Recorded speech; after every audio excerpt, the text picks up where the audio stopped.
Good morning, YouTube family. Today is Saturday, September 10th, and it is going to be a fun day because I'm going to take you through my first off-season training block of my back workout. 7:51.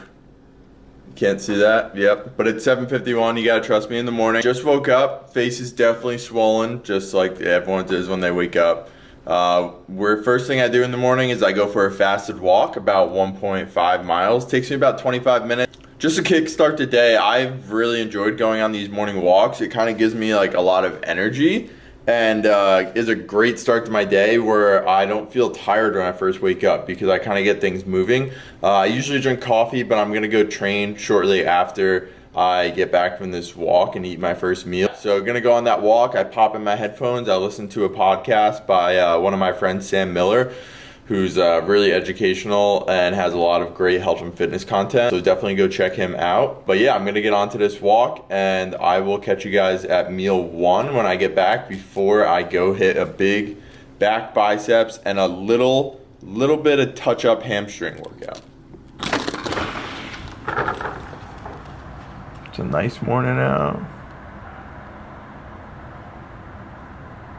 All right, back from the morning walk. 25 minutes, about 1.35 miles, which is great just for keeping that step count up. But now we're gonna get into the pre-workout meal that everyone is so obsessed with that I post every day on my Instagram story. It's my cream of rice, protein powder, just concoction that is delicious and I look forward to it every day. And it tastes like a dessert to me. So who doesn't like eating a dessert that helps you perform better in the gym and feel better in the gym and is gonna make you get some gains, get a little bit bigger. So yeah, love that. Gonna show you guys a quick recipe and I will see you probably at the gym shortly after. This is the cream of rice that we go with. We go with 90 grams dry weight.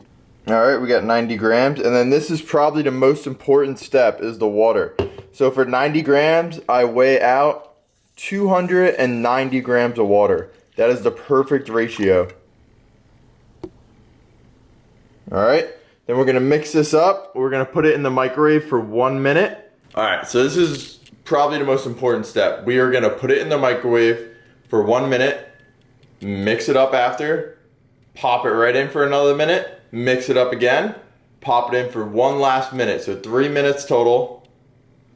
Mix it up again, and then it's gonna be the perfect consistency. But that's just for that ratio that I'm doing of the 90 grams cream of rice with the 290 grams of water. That's part of the recipe. I will show you the finished product. We also will have, I'll show you what else we have in there. Next, we got the holy trinity of berries. We got strawberries, blueberries, and raspberries.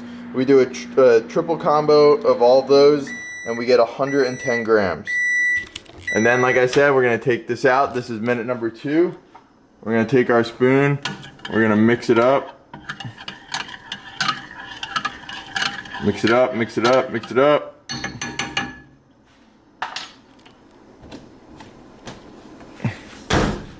And then we're gonna pop it in for 1 more minute.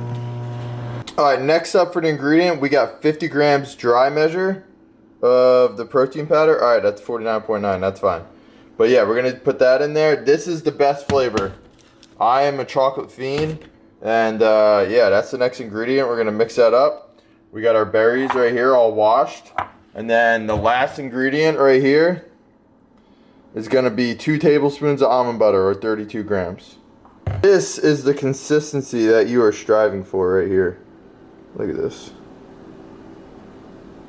Yep, that's the perfect consistency. Thick AF.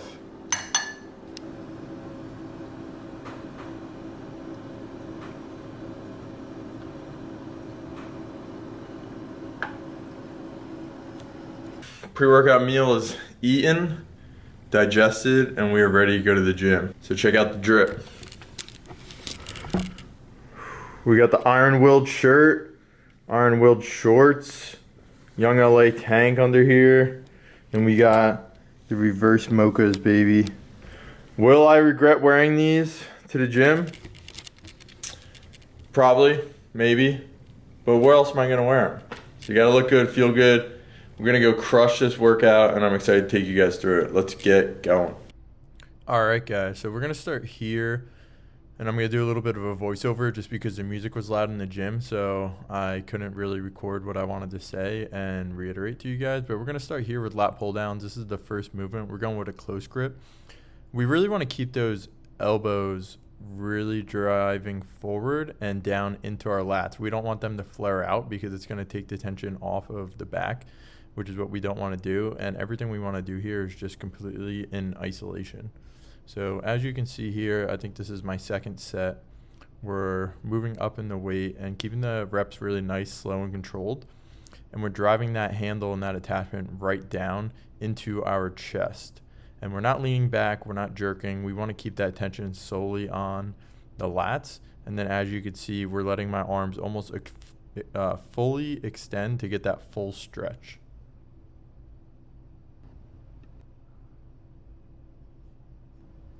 Next, what we're going to move into here, and this is a superset, so I'm doing these right after one another, is straight arm lat pull downs. I'm using this attachment that kind of allows me to take my grip out of the occasion. I kind of put my hands like right on those handles and kind of do a swooping motion down. So what a lot of people do wrong here, and I think is kind of wrong, is at the bottom of the movement is they kind of try to go back too far, and what they do is they bring their triceps into the movement, which kind of takes that tension off of the lats. And this is a back exercise. This is not a tricep exercise. So what we want to do is completely isolate the lats as we're moving through. So we got kind of that swooping motion. As you can see here, I'm going to swoop down right in and drive it right into my hips. So we don't need to go far back, moving my hands back too far. We just want to keep all of that tension on the lats because that's what's going to help us engage the most muscle. So second movement of the day, we're going to do this prime row. So what we want to do is just progressively overload. We want to increase the weight like each workout that we can, but we want to keep the tempo and the reps exactly the same. So if we're increasing the weight, but we're doing more like jerky movements with the reps, then it's not really going to make us any progress. We want to keep things 100% consistent. So what we're doing here is I did 3 plates last week. I added a 10 pounds to this week, trying to hit the same amount of reps, same tempo, keeping our chest up against this pad the whole time, and just really driving the elbows back. We don't want to be pulling back and moving all this motion because that's going to take the back out of the movement. So we're going to hop right into this. This is set number 2. And yeah, this is one of the big primary compound movements of the day. Okay, in this clip here, as you can see what I just talked about in the last segment was I am keeping my chest against this pad the best that I can to really decrease that momentum that will end up taking my back out of the movement. So I'm just driving my elbows back, almost like you want to imagine hitting a back pose, and you just want to keep that chest against the pad to engage as much of your back as you can and take accessory muscles out of the movement. So that's what we're doing here. So third movement of the day, going in the barbell rows. Last week I did 185 for 15 reps. So we're gonna try and bump it up like a little bit in weight. We're aiming for that 12 to 15 rep range. So as long as I can get 15 to 12 reps, I'm gonna keep the weight where it's at. And I'm gonna try and progress until I'm getting 15 reps every single week. And then I'll go up in weight. We wanna keep that form consistent, none of that jerking movement. And yeah, we're gonna hop right into it. All right, sorry that last clip kind of lost focus there, but we are doing barbell rows here. So I see so many people do these wrong. I keep my grip kind of close and I want to drive my elbows back. That seems to be the common theme of this whole workout. You want to keep driving those elbows back to engage the lats at the best that you can. So this was one of my sets with 205. This was my first of 3 sets, and I did hit 15 on this one, but it was definitely challenging and hard, and I started to lack that muscle engagement, so I ended up dropping the weight for the last remaining 2 sets to about 185 pounds. So with my second back workout of the week, what we are doing is incorporating a little bit of hamstring. So only 2 movements. I do hit hamstrings on my quad dominant days, which I do train legs twice a week, but we're only doing 2 movements on those hamstring days. And then we do a third day where we're throwing in these 2 hamstring exercises that you're going to see here. So the first one is a single leg curl. I really love this machine. You really just want to keep your quad pressed up hard against that pad and feel the contraction. Almost like imagine your hamstring is your bicep, like doing bicep curls. And then what we have next here are straight leg deadlifts. So what we want to do here is just go really light, and we want to decrease as much of that back engagement as we can. We want to feel no tension at all in our lower back, and we want it all to be on our hamstrings, which is exactly what I'm doing here. I could go up to like 315 pounds, and I could move that weight from point A to point B, but I'll really be taking away from that movement and taking away the tension on my hamstrings.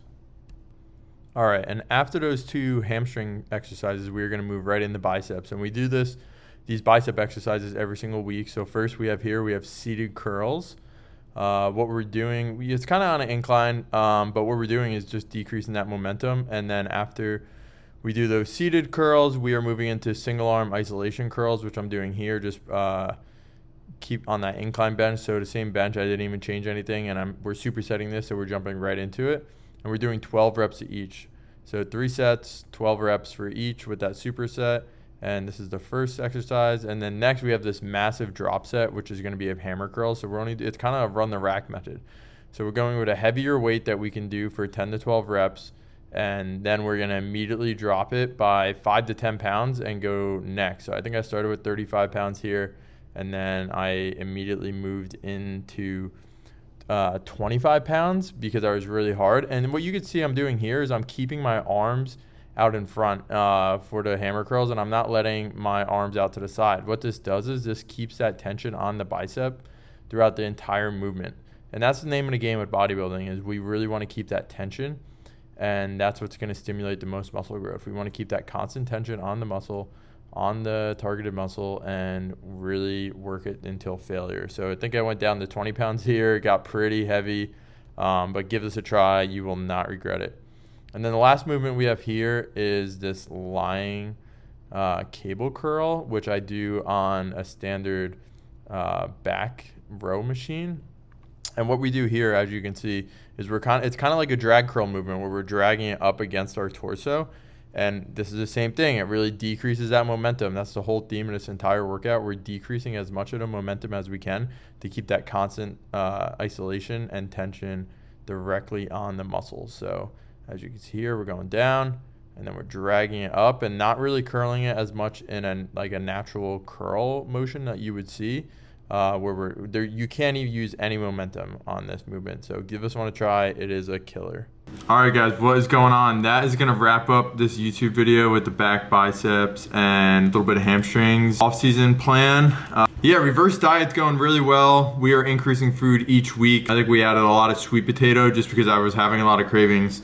So I've been doing a lot of drinking of things like this, just like one a day. It's kind of just like one of these Mountain Dew zeros, 0 calories. Yeah, just let me know if you guys liked the voiceover for the workouts. It's kind of hard for me to record in my gym because we do blast music, which I'm not complaining about because I freaking love it. Yeah, thank you guys for watching the video up to this point. Like, comment, subscribe. We need more subscribers. I'm trying to get the 1K because I cannot put in my Hinge profile that I'm a YouTuber until I have at least 1K subs. So I think only about 25% of you guys watching this right now are sub. 5% of you are not subscribers. So come on, just smash that subscribe button for me. All right, I'll catch you guys in the next one. We got a big chest and triceps workout first of the off season, growing these boobies. So I will catch you guys next week.